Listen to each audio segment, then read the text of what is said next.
penduduk miskin di Indonesia di bulan Maret 2023 sebesar 25,9 juta Kemiskinan orang. menyisakan persoalan Belenggu ketimpangan. kemiskinan belum betul-betul dapat dilepaskan. Semakin melebarnya ketimpangan sosial antara si 9,22% rakyat miskin kita dan si kaya ada di dalam Indonesia. kategori penduduk Masyarakat miskin. berpenghasilan rendah sangat pesimis melihat kondisi ekonomi Indonesia ke depan.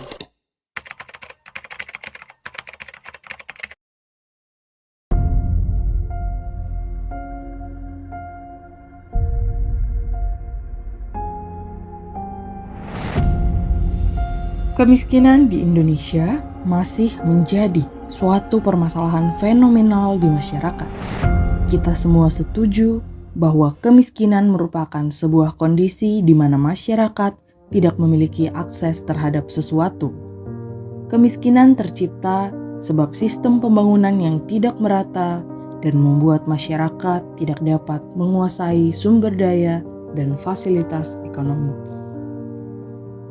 Kemiskinan adalah masalah serius yang terus menghantui masyarakat di seluruh dunia.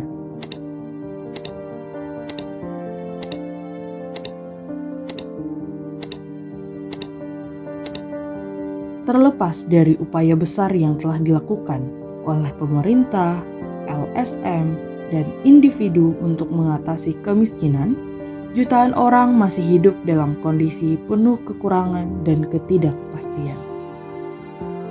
Bukanlah suatu hal yang mudah untuk mengatasi permasalahan kemiskinan. Perlu adanya upaya nyata dari berbagai pihak. Upaya yang dapat kita lakukan untuk mengurangi angka kemiskinan adalah mengembangkan sumber daya manusia. Mata kita bisa melihat dengan jelas di balik gedung yang menjulang tinggi terdapat pemukiman yang kurang layak untuk ditempati. Amat tidak adil, bukan? Sangat terasa yang kaya semakin kaya, sedangkan yang miskin semakin miskin.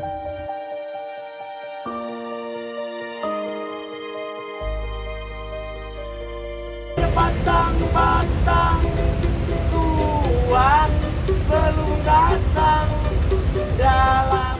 Bapak sebelumnya atas nama siapa? Pak Purnama, Pak Purnama, umur berapa Bapak? umur 38 tahun. 38 tahun. Sebelumnya udah berapa lama bekerja sebagai mahasiswa? Sebagai jalan, Iya, ya udah ada 11 tahunan lah. 11 tahun. Untuk pendapatannya kira-kira Bapak dapat berapa? Nggak tentu ya, kadang ada sehari 50, ada 40, kalau lagi Sabtu Minggu ya 70.000 lah, dari pagi sampai sore. Untuk harapan Bapak ke depannya itu bagaimana? Ya mungkin harapannya biar jangan banyak orang-orang di jalan kayak saya lah, biar Bogor tetap maju, banyak lapangan kerja, biar anak-anak muda bisa berkarya dan bekerja. Saya Iwan, Umur berapa Bapak? 30. Oh, 30. Udah berapa lama Bapak di bekerja? Semenjak Covid, Semenjak Covid. Iya. Oh, cukup lama ya Bapak. Iya. Pendapatan Bapak kira-kira sehari itu berapa kalau boleh tahu? kalau sekarang itu 50, 60. 60. Oh, Iya. iya. Bapak jam kerja atau di sininya itu gimana? Dari jam setengah 8 sampai jam 2, Sampai setengah 2 jam- gitu. Ya. Oh. Soalnya kan nanti bagian siang ada lagi. Oh, beda lagi Iya. ada di shift ya Pak? Iya, jadi ada ininya. Untuk harapan Bapak apakah ada ke depannya? Ya pengen lebih baik sih. Capek juga kerja gini terus, cuman kan ya gimana ke depannya aja lah. Iya. Yang penting halal ya Pak? Iya, betul. Eman Sulaiman. Teman-teman, umur berapa Bapak? Umur 32. 32.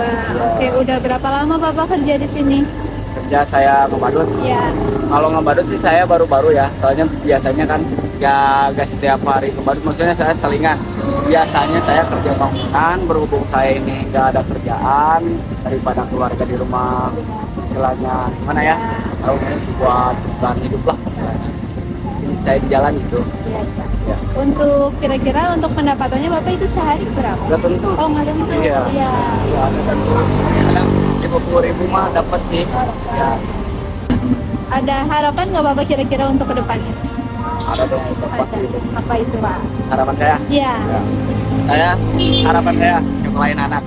Itu yang paling utama, biar anak mah Iya. taruh bapaknya kayak gini, nah, ini ibunya tahu enggak punya belum apa ya, sama seperti kita lah di jalanan juga ya kan. Harapan saya anak bersekolah yang kayak orang lah, kayak layaknya kayak orang kan. Kalau seperti kita mah kasihan juga. Iya. Ya terus bapaknya kayak gini, mungkin anak-anak kita lah janganlah mau gitu. Nyekolahin anak yang benar. Ya Bapak Supaya ya. sukses gitu. Amin. Kalau untuk harapan pemerintah kepada kerjaan Bapak, Kalau untuk ke pemerintah, nah boleh kalau ada mah saya pengen kerja. pengen kerja. Iya. Iya. Ya seperti ini. Kalau ada misalnya kuli-kuli kayak apa oke saya mau. Oh Iya. iya, baik Bapak. Pertama, sebelumnya Bapak bisa perkenalkan terlebih dahulu namanya. Oman Sumantri. Oman Sumantri, umur berapa Bapak? Berapa ya? Kita 65 lah. 65. Oh iya. Untuk udah bekerja berapa lama Bapak di sini? 22 tahun. 22 tahun, cukup lama ya Pak ya. Ya. Pendapatan Bapak sehari-hari itu bagaimana Bapak? Sekarang lagi menurun ini. Paling 50.000 lagi menurun. Oh, gimana menurun? Iya, iya. Ada hambatan untuk bekerja? Iya, hambatannya ini sekarang ya emang dari koran ini udah menurun gitu. Iya. Peminatnya apa ya? Karena seiring berjalannya zaman juga ya Pak. Iya. Ya, untuk harapan Bapak kira-kira ke depannya apakah ada? Pengen sih namanya pengen ganti inilah perusahaan gitu. Pengen perusahaan buka tembakau, cuman modalnya belum punya. Modalnya ya. Iya. Kalau ibu berarti sekarang jadi ibu rumah tangga atau gimana? Iya. Oh, jadi ibu rumah tangga. Iya, tapi tiap hari mandiin bayi. Oh, oke. Kira-kira dari situ ada pendapatan nggak sih, Bu? Dari yang ini yang nyuruh mandiin. Itu biasanya per bulan kah atau Enggak, per hari. per hari? Ya. Kalau boleh tahu, Bu, per hari itu kira-kira dapat berapa? Dari satu orang ya, kadang-kadang yang ada yang ngasih 20.000 ya. Tapi ibu nggak pernah nolak. Ada yang ngasih 30, ada yang ngasih 50 per hari. Oh, jadi itu nggak ditentuin ya, Bu? Enggak, berapa ibunya nggak nentuin. Kira-kira dengan pendapatan segitu apa bisa memenuhi perekonomian ibu dan keluarga untuk 1 bulan ini atau gimana, Bu? Tergantung banyak pasien ya. Iya. Kalau banyak pasien yang berenang. Tapi ibu memang nggak ada yang kerja. Si bapak udah nggak kerja. Kan makan sehari-hari ya. Ibu yang cari. Kira-kira nih Bu, harapan ibu untuk kedepannya kayak gimana? Bantuan dari pemerintah Iya, atau mungkin gimana? bantuan dari pemerintah atau... Iya. Ya iya sih harapan mah kayak gitu ya. Tapi kan kalau beras memang udah ada dari pemerintah. Nah, itu selalu didistribusin setiap minggunya? Enggak, sebulan 1 karung yang 25 kilo apa ya? Dan itu cukup ibu untuk... Ya enggak tuh.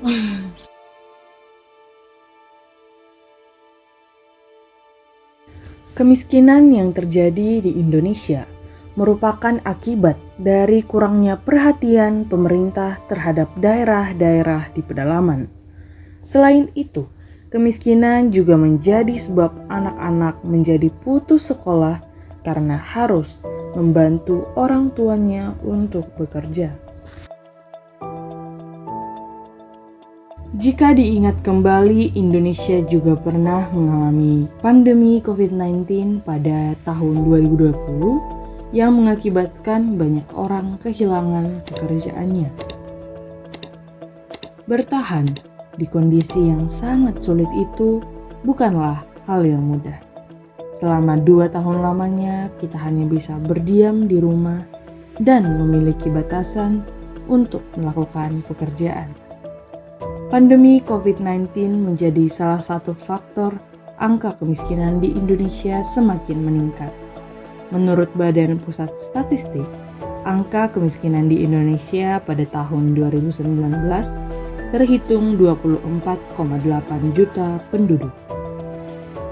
Dan di tahun 2020 terjadi lonjakan angka kemiskinan sebesar 27,6 juta penduduk. Selama 3 tahun ini, angka kemiskinan di Indonesia sangat lambat.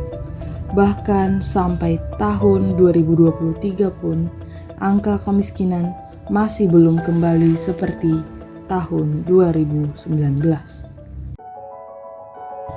Kemiskinan yang terjadi saat ini harus segera diatasi. Tak hanya oleh pemerintah, tetapi kita sebagai masyarakat harus turut serta membantu pemerintah dalam mengatasi kemiskinan